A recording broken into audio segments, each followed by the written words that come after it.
ಒಂದು ತಿಂಗಳಾಯಿತು ನಾನು ಈ ವಿಡಿಯೋ ಮಾಡಿಟ್ಬಿಟ್ಟು ಇವಾಗ ಹಾಕ್ತಾಯಿದ್ದೀನಿ. ಯಾಕೂ ಇಲ್ಲ ಲೈಕ್ ಅದು ಊರಲ್ಲಿರೋ ಜಾತ್ರೆ ಬಗ್ಗೆ ಹಾಕ್ತಿದ್ನಲ್ವ, ಹಾಗಾಗಿ ಇದನ್ನ ಹಾಕಕ್ಕೆ ಟೈಮ್ ಸಿಕ್ಕಿರಲಿಲ್ಲ ಅಂದ್ಬಿಟ್ಟು ಇವಾಗ ಹಾಕ್ತಿದ್ದೀನಿ. ಇದೇನಪ್ಪ ಏನು ಮಾಡ್ತಿದ್ದಾರೆ ಇವ್ರು ಮಣ್ಣಿಂದ ಅಂತ ಅಂದ್ಕೊತಿದ್ದೀರಾ? ಏನಂತಂದರೆ ಮಣ್ಣಿನ ಎತ್ತು ಮಾಡ್ತಾಯಿದ್ದಾರೆ.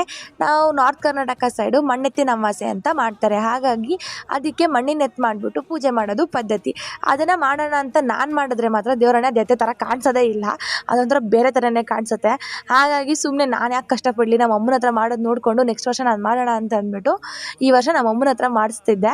ಆವಾಗ ನಾನು ವಿಡಿಯೋ ಮಾಡಿ ಇಟ್ಕೊಂಡಿರೋಣ ಅಂದರೆ ನೋಡಿಕೊಂಡು ಸ್ವಲ್ಪ ಐಡಿಯಾ ಬರುತ್ತೆ ನೆಕ್ಸ್ಟ್ ವರ್ಷ ಮಾಡೋಕ್ಕೆ ಅಂತ ಮಾಡಿದೆ. ನೋಡಿದ್ರೆ ನಮ್ಮಮ್ಮ 5 ನಿಮಿಷದಲ್ಲಿ ಫುಲ್ ಮಾಡಿಟ್ಟಿದ್ದಾರೆ. ಮಾಡೋದಲ್ಲದೆ ಅದಕ್ಕೆ ಮತ್ತೆ ಡೆಕೋರೇಷನ್ ಕೂಡ ಮಾಡಿದ್ರು ಜೋಳ ತೊಗೊಂಡು. ನಾರ್ತ್ ಕರ್ನಾಟಕ ಸೈಡು ಜೋಳ ಜಾಸ್ತಿ ತಿಂತಾರಲ್ವ, ಹಾಗಾಗಿ ಜೋಳದಿಂದನೇ ಡೆಕೋರೇಷನ್ ಮಾಡಿದ್ರು ನಮ್ಮಮ್ಮ. ಇದನ್ನೆಲ್ಲ ಮಾಡಿ ಮುಗಿಸಿದ್ಮೇಲೆ ಅಡುಗೆ ಮಾಡೋದ್ರಲ್ಲೂ ಏನು ತುಂಬ ಕಾಂಪ್ಲಿಕೇಶನ್ಸ್ ಇಲ್ಲ, ಯಾಕಂದರೆ ಇವಾಗ ಆಗಲೇ ಇಷ್ಟೆಲ್ಲ ಕೆಲಸ ಮಾಡಿದ್ದೀವಲ್ಲ, ಸ್ವಲ್ಪ ಈಸಿಯಾಗಿರಲಿ ಅಂದ್ಬಿಟ್ಟು ಅಡುಗೆನೂ ಜಾಸ್ತಿ ಕಷ್ಟ ಇರೋಲ್ಲ. ಸಿಂಪಲ್ಲಾಗಿ ಒಂದಾದರೂ ಪಾಯಸ ಮತ್ತು ರೈಸು, ಆಮೇಲೆ ಒಂದು ಸ್ವಲ್ಪ ಹಪ್ಳ ಶಾವಿಗೆ ಆ ಥರ ಅಷ್ಟೇ ಸಿಂಪಲ್ ಅಡುಗೆ.